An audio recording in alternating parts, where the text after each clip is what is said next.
find that the struggles that they have are just so different, and the outlooks that they have are so different, and they don't realize that everyone is kind of struggling with something that teaches them something that moves them to the next thing. Yeah, I think they definitely all have struggles. I think there's a common thread in some of those struggles. But I also am helping them redefine success. So a lot of them are comparing themselves to other people on a regular basis. And so what I've encouraged them to do in our sessions is post in particular groups on those success days where you can share something.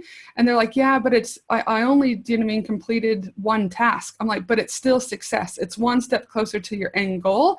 So I now see my clients popping up in all these groups going, I need to, you know, celebrate any day today. I did, da, da, da, da, da. And then all of a sudden these people comment, and then it helps reinforce that it actually is a true success, which builds their confidence, which takes them to the next level. So it's a knock-on effect, which also then helps with their mental, like their state of mind, their well-being and everything. So they do have a whole bunch of struggles, but I guess I try and incorporate a little bit of mindset, a little bit of reality, and trying to give them a little bit of like looking at things from a different angle, and what does that mean?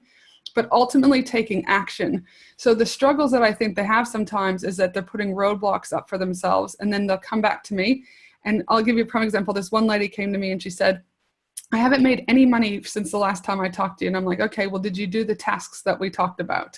Nope, I didn't do any of them. I'm like, well, let's just end the conversation now, because you're wasting my time and you don't really have a lot of money to be affording me for this. So I won't charge you for this session. Come back when you've done those tasks, and we will then carry on. And she's like, well, you can't end this conversation. I'm like, actually, yes, I can end it, because there's no value for either parties right now. So we ended it. She came, emailed me a couple weeks later, had done everything that was on the tasks, had already made just over $3,000 from doing those particular tasks. And so she came back to me and said, again, it was a mindset. Do you know what I mean? Like, she was blocked from, she thought that if she did what I had asked her to and we'd explored the task, that she was going to fail. So she had roadblocked it and sabotaged it.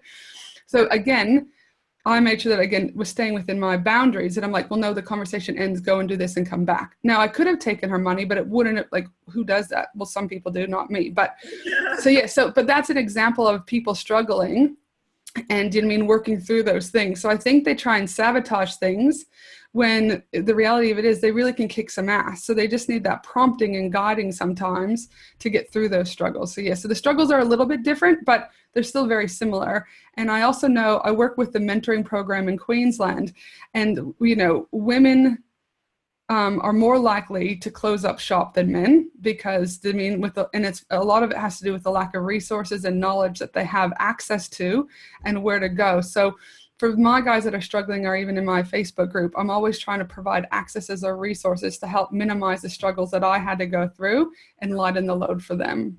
Yeah, absolutely. You know, what you said before resonated for me, because and in a different way, actually. This is before I even discovered that I was interested in running a business. So after I had one of my children, I remember thinking, oh my God, I'm struggling to even shower, and I just feel like such a failure all the time.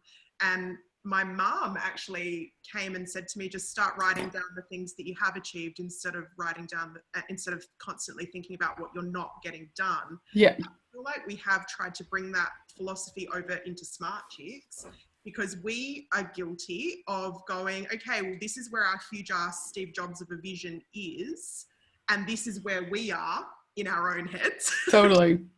And we have actually decided amongst ourselves, just the two of us, amongst ourselves, We spoke to the committee.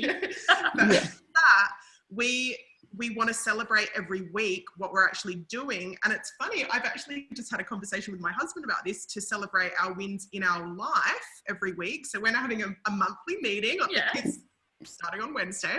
And so we're having a monthly meeting to just keep on top of a few of our goals. But then every week we actually have decided that every Thursday we're going to do something that's associated with a savings plan, but then actually spend some time together in front of the computer doing that together, so that it's a celebration. Yeah. Because when you're planning for a house, for example, sometimes it can feel like a bit of a hard slog.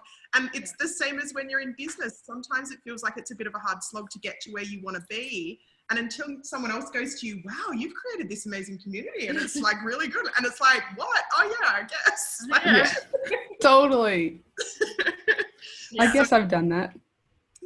Yeah. Do you want to tell us something that you, just on a side note,